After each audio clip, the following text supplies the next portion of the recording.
আজকে আমি তোমাদের তরল পদার্থের প্রসারণ এক্সপ্যানশন অফ লিকুইড এটা আলোচনা করব। তরলকে সর্বদা কোনো পাত্রে রেখে উত্তপ্ত করা হয়, তাই উষ্ণতা বাড়ার ফলে তরল এবং পাত্রের উভয়ের আয়তন বৃদ্ধি পায়। এই কারণে তরলের প্রসারণ দুরকম হয়, আপাত প্রসারণ, প্রকৃত প্রসারণ। তাহলে প্রসারণ গুণাঙ্ক দুরকম হবে, আপাত প্রসারণ গুণাঙ্ক, প্রকৃত প্রসারণ গুণাঙ্ক। তাহলে এখন দেখি তরলের প্রকৃত প্রসারণ কাকে বলে আর আপাত প্রসারণ কাকে বলে। উষ্ণতা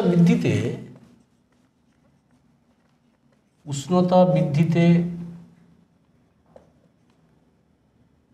পাত্রের প্রসারণকে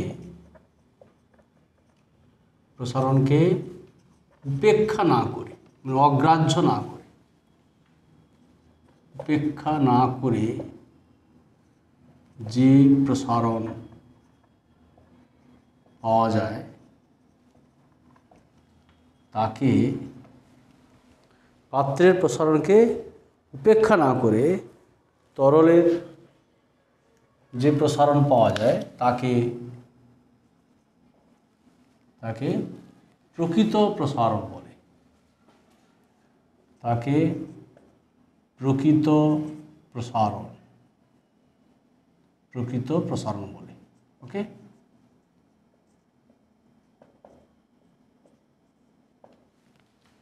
উপেক্ষা না করে। আবার উষ্ণতা বৃদ্ধিতে পাত্রের প্রসারণকে উপেক্ষা করে, মানে অগ্রাহ্য করে আর কি, উপেক্ষা করে যে প্রসারণ পাওয়া যায় তাকে আপাত প্রসারণ বলে। ওকে, তাহলে প্রকৃত প্রসারণের ক্ষেত্রে পাত্রের প্রসারণ ধরা হয় আর আপাত প্রসারণের ক্ষেত্রে পাত্রের প্রসারণ উপেক্ষিত থাকে। ওকে, তো এখন আমরা দেখব যে একটা বোর্ডে একটা ছবি আছে, দেখো একটা পরীক্ষা এখানে করা হবে। সেই একটা গোলতল ফ্লাক্স আছে, সরু নল বিশিষ্ট, তাতে রঙিন তরল রাখা আছে। ইনিশিয়ালি তরলটা ছিল এ বিন্দুতে, এখন উত্তপ্ত করলে কী হবে? প্রথমে পাত্রের প্রসারণ হবে। পাত্রের প্রসারণ হলে কী হবে বলতো? পাত্রের প্রসারণ হলে এই তরলের লেভেলটা নিচে নেমে যাবে। তাহলে ধরো তরলের লেভেলটা চলে এলো এ থেকে বি বিন্দুতে, ডিউ টু এক্সপ্যানশন অফ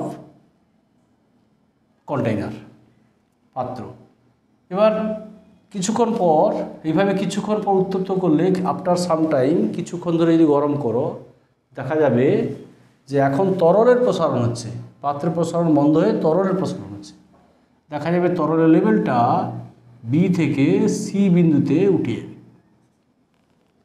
এটা তরলের প্রসারণের জন্য। তাহলে আমরা কি বলতে পারি? তরলের প্রসারণের জন্য তরল লেভেলটা বি থেকে সিতে উঠে যাবে।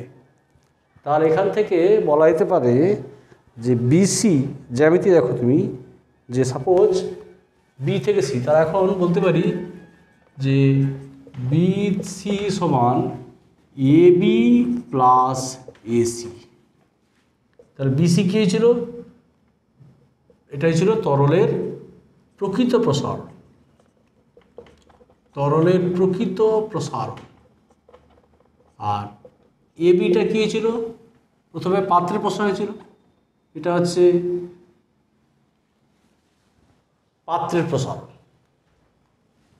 তাহলে পাত্রের প্রসারণ হচ্ছে এবি, আর এসিটা হচ্ছে তরলের আপাত প্রসারণ।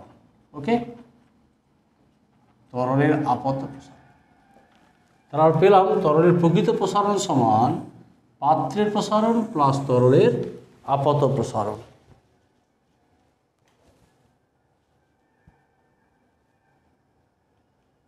বুঝছে?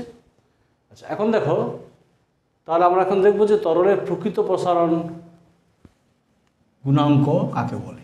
তরলের প্রকৃত প্রসারণ গুণাঙ্ক।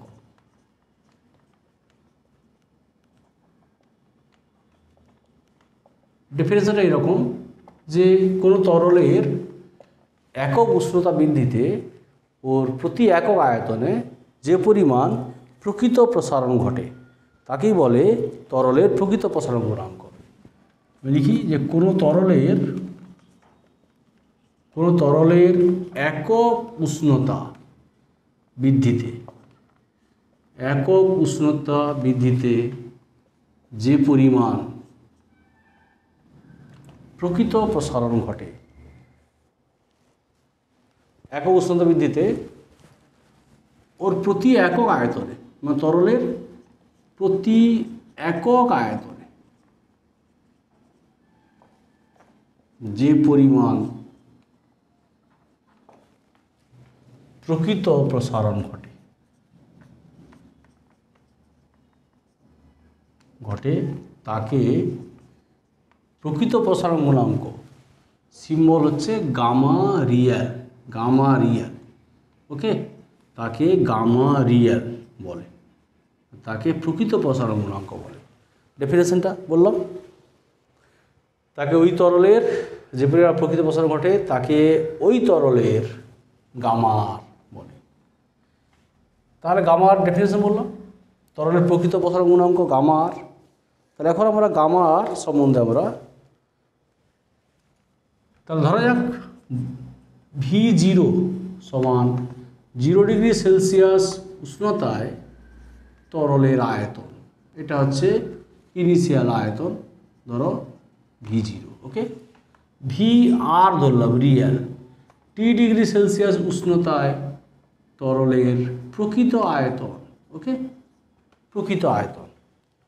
তাহলে আমরা বলতে পারি যে ডেফিনেশন কি, একক উষ্ণতা বৃদ্ধিতে কত আয়তন তরল ছিল আমার V0, তাহলে আমরা বলতে পারি যে V0, তারা বলতে পারি যে উষ্ণতা বেড়েছে কত T, T ডিগ্রি সেলসিয়াস উষ্ণতা বৃদ্ধিতে V0 আয়তন তরলের প্রকৃত প্রসারণ কত হয়েছে, ছিল V0 হয়েছে VR, তাহলে প্রসারণ হয়েছে VR মাইনাস V0, ওকে। তাহলে ডেফিনেশন কি, দেয়ারফর একক উষ্ণতা বৃদ্ধিতে একক আয়তন তরলের প্রকৃত প্রসারণ VR minus V0 by V0T, ওকে। এটাই কি না, এটি হচ্ছে প্রকৃত প্রসারণ গুণাঙ্ক গামা আর, তাই না। প্রকৃত প্রসারণ গুণাঙ্ক গামা আর ইকুয়াল টু হচ্ছে, therefore gamma R equal to VR minus V0 by V0T per degree Celsius বা per degree Fahrenheit, okay. Gamma R এর ফর্মুলা গামা আর, প্রকৃত প্রসারণ গুণাঙ্ক। তাহলে এখানে আমরা বলতে পারি যে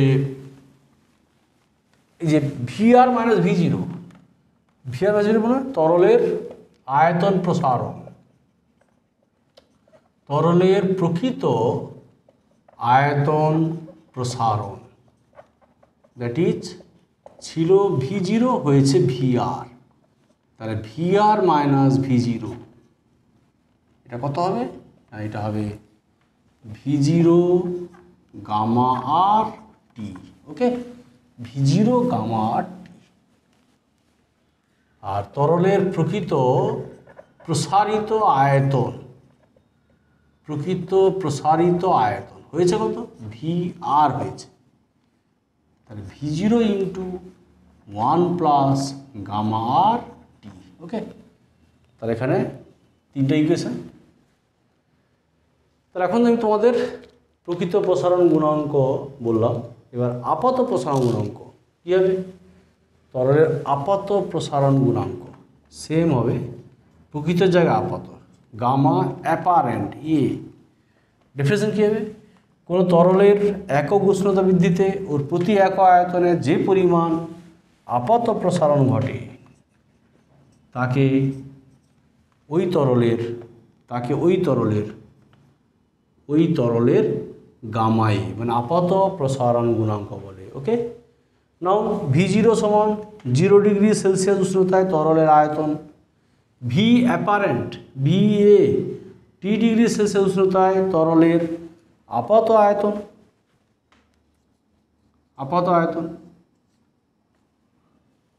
দেয়ারফোর টি ডিগ্রি সেলসিয়াস উষ্ণতা বৃদ্ধিতে V0 আয়তন তরলের আপাত প্রসারণ কত হবে? আপাত প্রসারণ হবে ভি এ মাইনাস V0।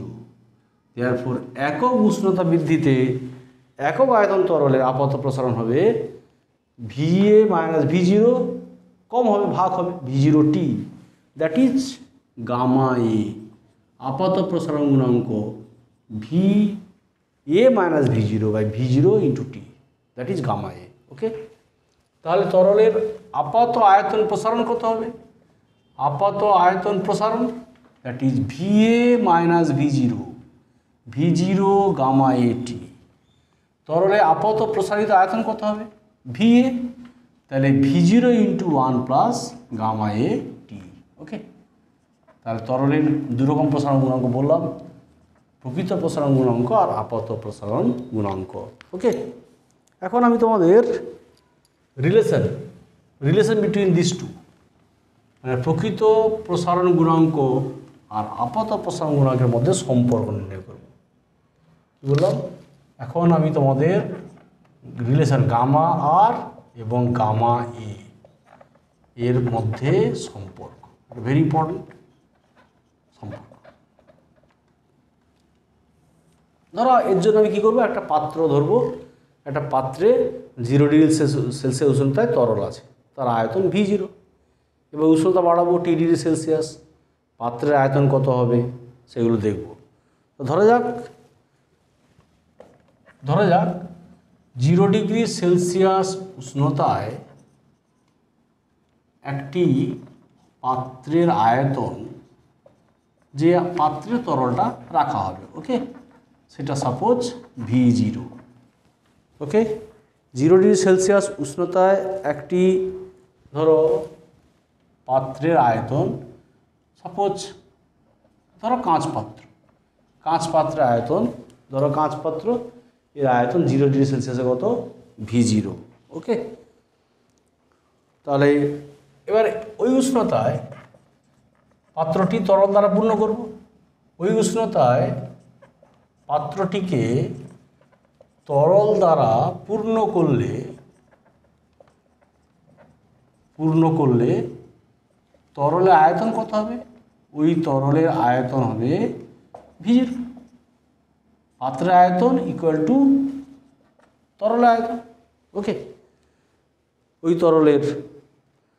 ওই উষ্ণতায় পাত্রটিকে, মানে 0 ডিগ্রি সেলসিয়াস উষ্ণতায় পাত্রটিকে তরল দ্বারা পূর্ণ করলে ওই তরলের আয়তন কী হবে? সেটাই হচ্ছে পাত্রের আয়তন, দ্যাট ইজ V0। এবার কি করব না, এখন পাত্রটিকে উত্তপ্ত করব। ঠিক আছে, এখন পাত্রটিকে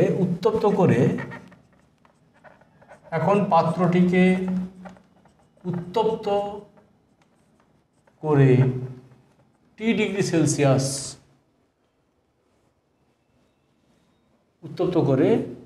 তরলের উষ্ণতা T ডিগ্রি সেলসিয়াস করা হলো। ওকে, তরলের উষ্ণতা T ডিগ্রি সেলসিয়াস করা হলো, তাহলে কী হবে? T ডিগ্রি সেলসিয়াস উষ্ণতা করলে পাত্রের আয়তন প্রসারণ হবে, তরলের আয়তন প্রসারণ হবে। তাহলে আমরা লিখি যে T ডিগ্রি সেলসিয়াস উষ্ণতায় পাত্রের আয়তন হবে, ধরো পাত্রের আয়তন ছিল V0, হবে কত? VT। পাত্রের আয়তন VT, আর তরলের প্রকৃত আয়তন হবে ধরো VR। তরলের আপাত আয়তন হবে সাপোজ VA। দেয়ারফোর তাহলে পাত্রের আয়তন প্রসারণ হয়েছে কত? VT minus V0। ওকে, দেয়ারফোর বলতে পারি যে তরলের দেয়ারফর পাত্রের আয়তন প্রসারণ ছিল V0 হয়েছে VT, তাহলে VT মাইনাস V0। তরলের প্রকৃত আয়তন প্রসারণ ছিল V0 হয়েছে VR। তরলের আপাত আয়তন প্রসারণ সিমিলারলি কত হয় বলো, VA মাইনাস V0। ওকে, আর আমরা একটু প্রমাণ করেছি উই নো তরলের প্রকৃত প্রসারণ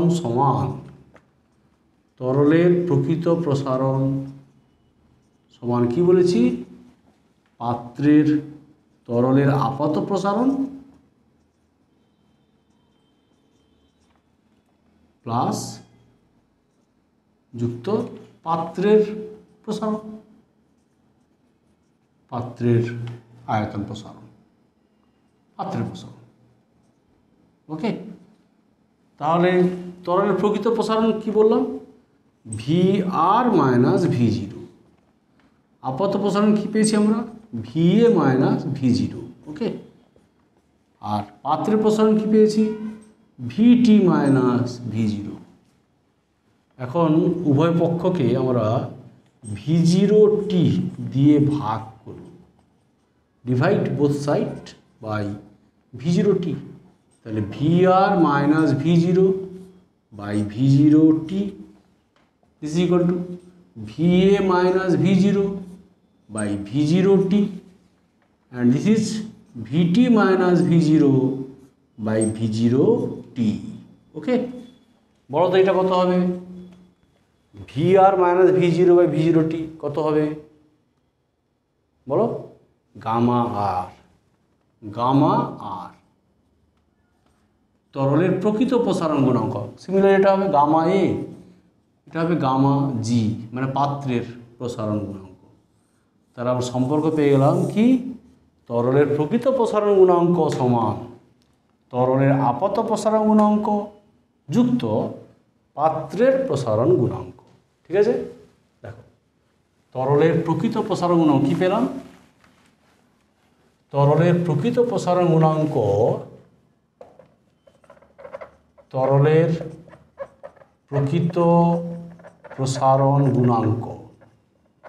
সমান তরলের আপাত প্রসারণ গুণাঙ্ক যুক্ত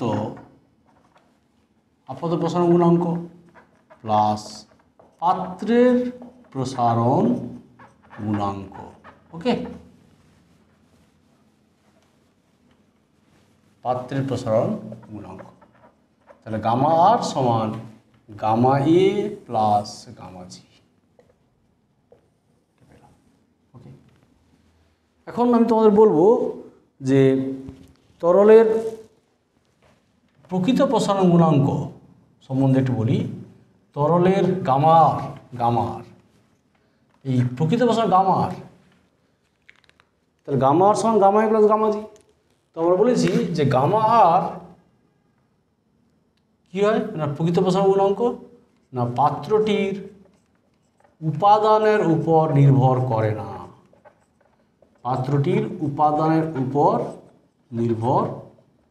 করে না, গামা আরটা কি, তরলের নিজস্ব ধর্ম। গামা আর হলো তরলের নিজস্ব মৌলিক ধর্ম, বুঝতে পারলে, নিজস্ব মৌলিক ধর্ম। প্রকৃত প্রসারণ গুণাঙ্ক তরলের নিজস্ব মৌলিক ধর্ম, বুঝতে পারলে। আর গামা এ পাত্রটির উপাদানের উপর নির্ভর,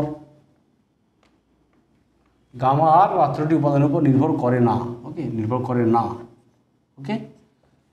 গামা আর হলো তরলের নিজস্ব মৌলিক ধর্ম, পাত্রের উপাদানের উপর নির্ভর করে না।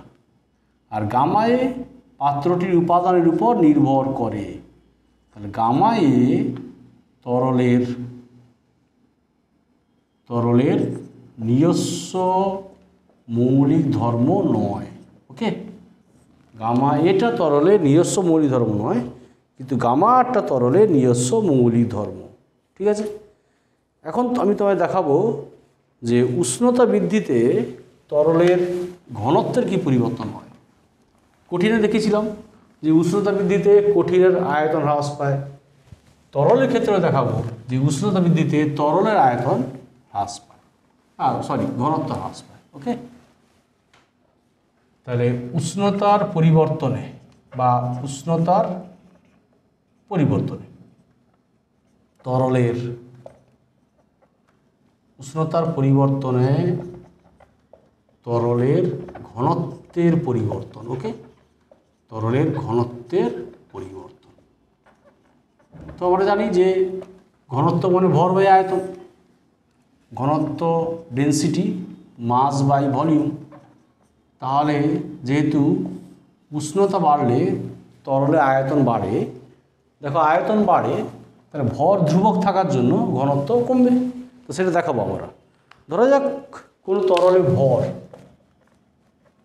ধরা যাক তরলের ভর হচ্ছে ধরলাম এম।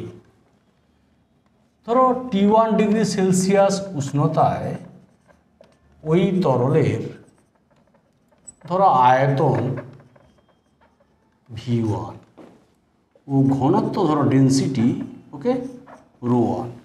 T1 ডিগ্রি সেলসিয়াস উষ্ণতায় ঘনত্ব হচ্ছে ρ1।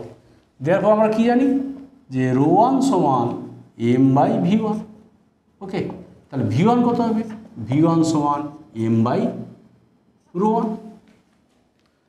সিমিলারলি উষ্ণতা বাড়ানো হচ্ছে T2 ডিগ্রি সেলসিয়াস উষ্ণতায়, that is T2 greater than T1। Okay, তরলের আয়তন কত হবে? V2। ঘনত্ব কত হবে? ρ2। তাহলে সিমিলারলি বলতে পারি ρ2 সমান কত হবে? দেয়ারফর ρ2 সমান হয়ে যাবে m by V2। Therefore V2 সমান কত হবে? m by ρ2। ওকে, এখন আমরা কি জানি? এখন আমরা জানি যে V2 equal to V1 into 1 plus gamma T. Gamma R বলতে পারি গামা আর টি। গামা আর হচ্ছে তরলের প্রকৃত প্রসারণ গুণাঙ্ক, প্রকৃত প্রসারণ গুণাঙ্ক। ওকে, প্রসারণ গুণাঙ্ক। তাহলে আমরা V1 আর V2 ভ্যালুটা এখানে সাবস্টিটিউট করব। V2 মানে কি? m by ρ2। V1 মানে কি? m by ρ1। Okay, 1 plus gamma R T means T2 minus T1। টিটা হচ্ছে T2 মাইনাস T1, উষ্ণতা বৃদ্ধি। বুঝতে পারলে? উষ্ণতা আমি বাড়িয়েছি, T2 greater than T1, so T2 minus T1 হচ্ছে T। আমরা সেটা বসাবো, এখন T থাক। তাহলে ওর ρ1 mm ক্যান্সেল হয়ে গেল, ρ1 equal to ρ2 into 1 plus gamma R T. আর আমার দরকার ρ2। ρ2 ইকুয়াল টু সূচকের নিয়মে ρ1 ইন্টু কী হবে? 1 plus gamma R T inverse. ওকে, দেখো ρ2 ইকুয়াল টু ρ1 বাই দিস উপরে গেলে কী হবে? 1 plus gamma R T inverse. Therefore ρ2 equal to ρ1 into 1 minus gamma R T. এটা কখন লেখা যাবে? When since gamma R very small. Gamma R যদি অতি ক্ষুদ্র হয় তাহলে আমরা লিখতে পারবো, নাহলে পারবো না। অতি ক্ষুদ্র হলে এটা মাইনাস এখানে চলে আসবে, আগে আমরা বলেছি। Okay, ρ2 equal to ρ1 into 1 minus gamma R T. এর মানে কি? অর্থাৎ উষ্ণতা বৃদ্ধিতে তরলের, এখানে যদি আমরা ক্লিয়ার করি আরও, ঠিক আছে, উষ্ণতা বৃদ্ধিতে লিখে দিচ্ছি টির মানটা আর কি। উষ্ণতা বৃদ্ধিতে তরলের ঘনত্ব হ্রাস পায়। কীভাবে হ্রাস পাবে? দেখো লিনিয়ার ইকুয়েশান, কেন?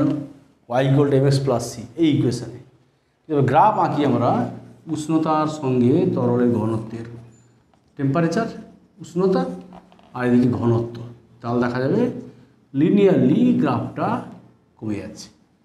মূলবিন্দু উষ্ণতা, ঘনত্ব, উষ্ণতার মধ্যে লেখচিত্র, ঠিক আছে, হ্রাস পায়। এবং এই হ্রাস কী হয়? সরল রৈখিকভাবে ঘটে, স্ট্রেট লাইন, সরল রৈখিকভাবে ঘটে। ওকে, তরলের ক্ষেত্রে। জলের ক্ষেত্রে এই নিয়মের ব্যতিক্রম দেখা যাবে। ওকে, তাহলে আমরা বলি যে তাহলে ফাইনালি আমরা পেয়েছি কি গামার। গামার হচ্ছে গামার,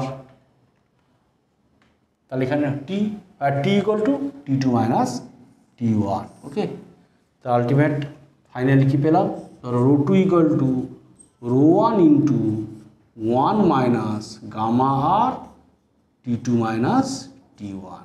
ওকে, T2 minus T, ρ2 equal to ρ1 into 1 minus gamma R T2 minus T1। এখানে গামারটা পেয়ে যাবো আমরা, গামার এই দেখো ρ1 equal to ρ2 into 1 plus gamma R T. তাহলে এই ইকুয়েশন থেকে ধরো এটা 1 নম্বর ইকুয়েশন, এটা 1 নম্বর ইকুয়েশন, ধরো 2 নম্বর ইকুয়েশন। তো from equation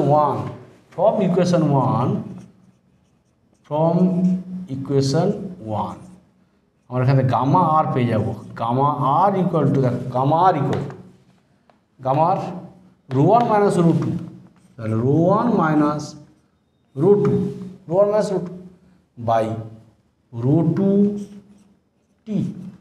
gamma R equal to ρ1 minus ρ2 by ρ2 T. Sorry, gamma R equal to ρ1 ρ2 equal to ρ1 minus ρ2।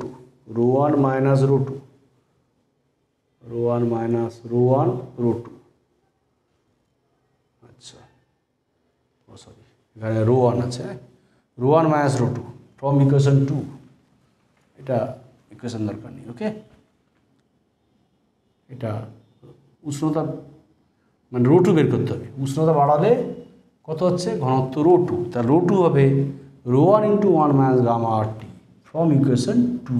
ওকে, তাহলে ρ1 মাইনাস ρ2 এটা এদিকে যাবে, এটা এইদিকে আসবে, তাহলে কত হবে gamma R equal to ρ1 minus ρ2, gamma R equal to ρ1 minus ρ2 by ρ1 T. একক কী হবে পার ডিগ্রি সেলসিয়াস বা পার ডিগ্রি ফারেনহাইট বা কেলভিন, পার কেলভিন। ওকে, তাহলে তরলের ঘনত্ব উষ্ণতা বাড়লে তরলের ঘনত্ব হ্রাস পায়। আর এটা ছিল উষ্ণতার সঙ্গে তরলের প্রকৃত প্রসারণ গুণাঙ্কের সম্পর্ক। তরলের উষ্ণতা বৃদ্ধিতে তরলের ঘনত্বের সঙ্গে, এটাই হচ্ছে তরলের ঘনত্বের সঙ্গে তার প্রকৃত প্রসারণ গুণাঙ্কের সম্পর্ক। ঘনত্বের সঙ্গে এটা বলতে পারি আমরা কি না, সেম এটাই হচ্ছে তরলের ঘনত্বের সঙ্গে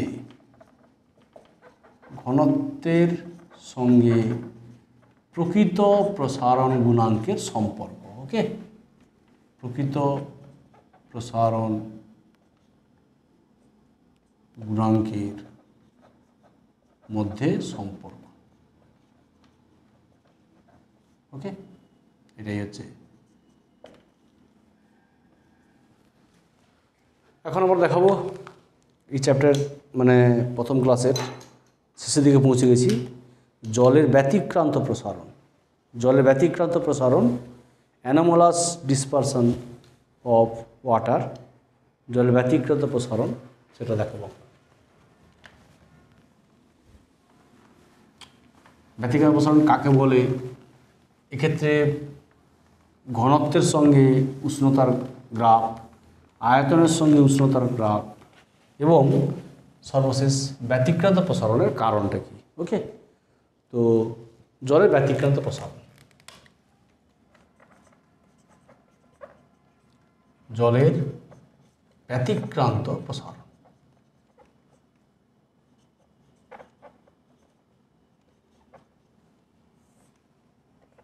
তো আমরা জানি যে উষ্ণতা বৃদ্ধিতে যে কোনো তরলের আয়তন বাড়ে, ঘনত্ব কমে সাধারণত, কিন্তু জলের ক্ষেত্রে 0 ডিগ্রি থেকে 4 ডিগ্রি সেলসিয়াস টেম্পারেচার পর্যন্ত এই পাল্লার মধ্যে উষ্ণতা বাড়ালে আয়তন কমবে, ঘনত্ব বাড়বে এবং 4 ডিগ্রি সেলসিয়াস উষ্ণতায় এর ঘনত্ব ম্যাক্সিমাম হবে আর আয়তন মিনিমাম হবে এবং 4 ডিগ্রি সেলসিয়াসের পর স্বাভাবিক নিয়মে এর ঘনত্ব কমবে, আয়তন বাড়বে। তাহলে 0 ডিগ্রি সেলসিয়াস থেকে 4 ডিগ্রি সেলসিয়াস এই পাল্লার মধ্যে জলের যে প্রসারণটা অন্যান্য তরল থেকে ভিন্ন, আলাদা হচ্ছে। অন্যান্য তরলের ক্ষেত্রে ঘনত্ব কমে, আয়তন বাড়ে, আর জলের ক্ষেত্রে আয়তন কমে, ঘনত্ব বাড়ে। কোন রেঞ্জে? 0 থেকে 4 ডিগ্রি সেলসিয়াসের মধ্যে। ওকে, তাই 0 ডিগ্রি সেলসিয়াস থেকে 4 ডিগ্রি সেলসিয়াস এই উষ্ণতা পাল্লার মধ্যে জলের যে প্রসারণ অন্যান্য তরল থেকে আলাদা হওয়ার জন্য একেই বলে জলের ব্যতিক্রান্ত প্রসারণ। ওকে, আমি একটা গ্রাফ দেখাচ্ছি এখন। সেই গ্রাফে তুমি দেখাবো যে ডেনসিটি সর্বোচ্চ হচ্ছে ব্যতিক্রান্ত প্রসারণের ক্ষেত্রে। সাপোজ এটা হচ্ছে ঘনত্ব, এখানে বোর্ডে দুটো গ্রাফ আঁকা হয়েছে, দেখো, টেম্পারেচার আর ডেনসিটি গ্রাফ, আর টেম্পারেচার ভলিউম গ্রাফ। 0 ডিগ্রি মূলবিন্দু, 2 degree, 4 degree, 6 degree, 8 degree, 10 degree. দেখা যাচ্ছে যে গ্রাফ থেকে 4 ডিগ্রি সেলসিয়াসে ঘনত্ব ম্যাক্সিমাম। ঘনত্ব এসআই পদ্ধতিতে হয় 1000 কেজি পার মিটার কিউব। এই গ্রাফটা হচ্ছে অধিবৃত্তাকার।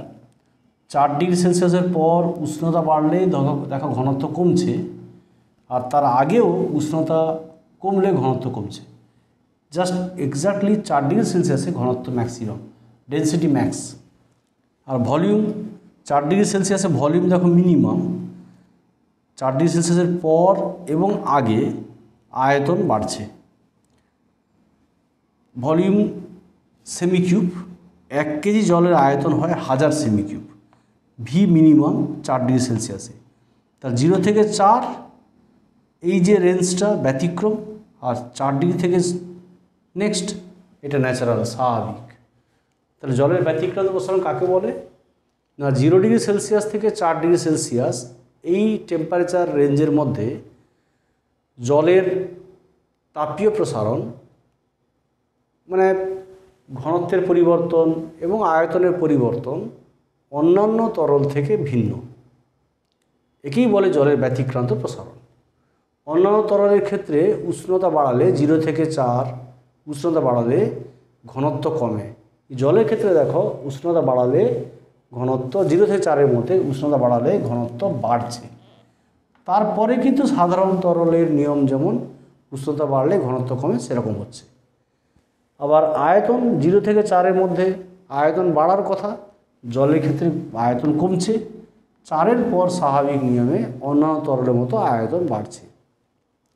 তাহলে 0 থেকে 4 এই রেঞ্জের মধ্যে জলের আয়তন এবং ঘনত্বের যে প্রসারণটা, পরিবর্তনটা অন্যান্য তরল থেকে আলাদা, তাই একে বলে জলের ব্যতিক্রান্ত প্রসারণ। ওকে, তাহলে দেখা যাচ্ছে ব্যতিক্রান্ত প্রসারণের কারণটা কি?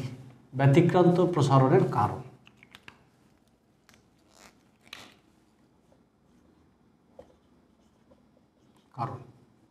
এই কারণটা বলতে গেলে আমাদের একটু কেমিস্ট্রি চ্যাপ্টারে যেতে হবে। কেমিস্ট্রিতে 11-এ আছে তোমাদের হাইড্রোজেন বন্ডিং, হাইড্রোজেন বন্ধনী, সেটা আছে সেখানে। তো নিম্ন উষ্ণতায় আমরা বলতে পারি, নিম্ন উষ্ণতায় জলের অণুগুলি কি হয়? সংযোজিত হয়। নিম্ন উষ্ণতায় জলের অণুগুলি হাইড্রোজেন বন্ধনীর মাধ্যমে, হাইড্রোজেন বন্ধনী এইচ বন্ডিং বন্ধনীর মাধ্যমে যুক্ত হয়ে, মানে সংযোজিত হয়ে, যুক্ত হয়ে, দ্যাট মিনস সংযোজিত আর কি, জলের সংযোজিত অবস্থা হয়ে অণুগুচ্ছ, ক্লাস্টার অফ মলিকিউলস, ওকে, অণুগুচ্ছ গঠন করে। তাই কি হয়? আয়তন কমে যাবে। এই অণুগুচ্ছ গঠনের জন্য, এই অণুগুচ্ছ গঠনের জন্য জলের আয়তন হ্রাস পায়। এটা দেখো নিম্ন উষ্ণতা, মানে ধরো 0 থেকে 4 হ্রাস পায়। ওকে, এবার 4 ডিগ্রি সেলসিয়াস, তাহলে 0 ডিগ্রি সেলসিয়াস থেকে 4 ডিগ্রি সেলসিয়াস উষ্ণতা, তাহলে পাল্লার মধ্যে এই রেঞ্জের মধ্যে কি হয় না উষ্ণতা বৃদ্ধিতে যে পরিমাণ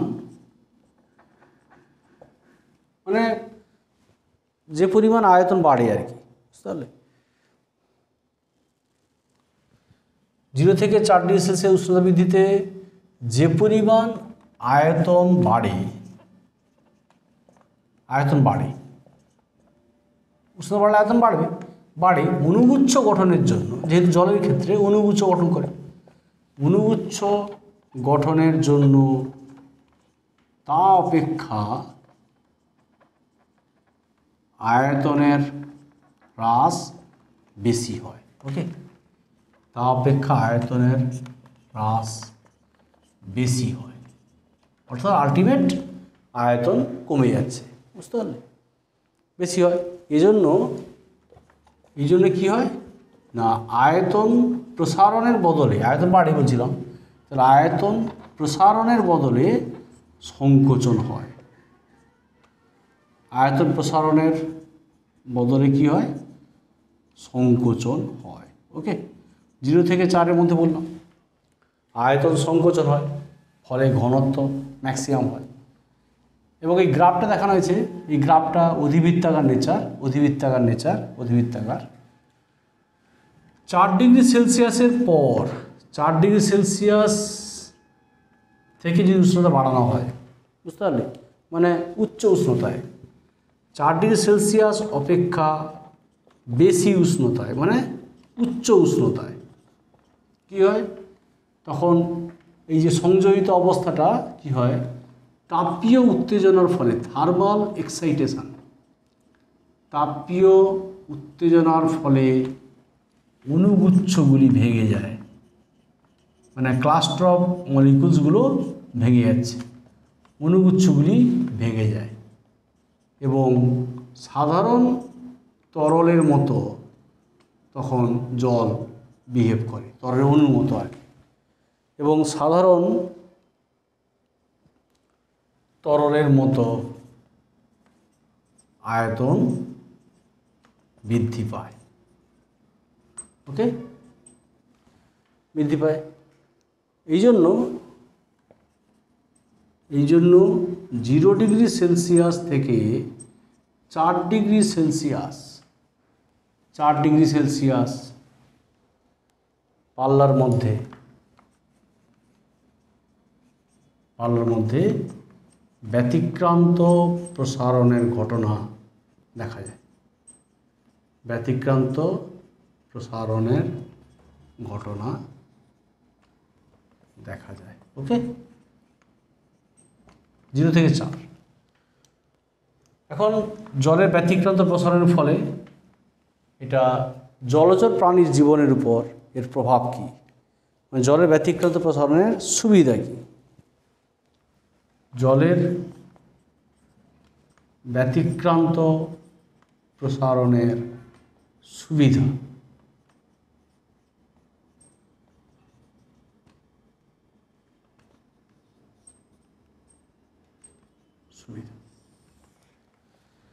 তো জলের ব্যতিক্রান্ত প্রসারণের ফলে শীতপ্রধান দেশে কি হয়?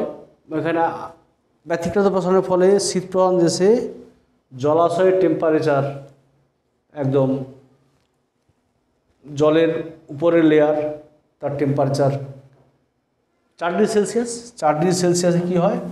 জলের ঘনত্ব বেশি, ফলে জল ভারী হয়, ফলে ওই 4 ডিগ্রি সেলসিয়াস জলটা জলাশয়ের নিচে সঞ্চিত হয় এবং জলাশয়ের উপরের জলের টেম্পারেচার, জলাশয়ে সাপোজ 4 ডিগ্রি সেলসিয়াস জল নিচে সঞ্চিত হচ্ছে, ভারী জল, ঘনত্ব বেশি, তারপরে 3 degree Celsius, 2 degree Celsius, 1 degree Celsius, 0 degree Celsius. তাহলে 4 ডিগ্রি সেলসিয়াস ঘনত্ব বেশি হওয়ার জন্য জল ভারী হয় এবং ক্রমশ নিচে সঞ্চিত হয়। এবার যত উপরের দিকে যাওয়া যায় তার টেম্পারেচার আস্তে আস্তে কমছে, 3 degree Celsius, 2 degree Celsius, 1°C 0°C, পরিবেশের টেম্পারেচার -3°C। তাহলে দেখা যাচ্ছে জলের উপরের লেভেলে, জলাশয়ের উপরের স্তরে কি হয় না 0°C মানে বরফ হয়। তাহলে বরফের একটা স্তর পড়ে যায়, বরফের স্তর, আইস, বরফ জমে যায়। বরফ জমে গেলে কী হয় না বাইরের পরিবেশের টেম্পারেচার -θ°C, এই থিটাটা হচ্ছে 0°C, বলেছি আগে আমরা 0°C কম। তাহলে বাইরের যে ঠান্ডা সেটা বরফ ভেদ করে ভেতরে আসতে পারে না, তাই আবার ভিতরের যে গরম সেটা বাইরের পরিবেশে যেতে পারে না, যেহেতু বরফ তাপের কুপরিবাহী।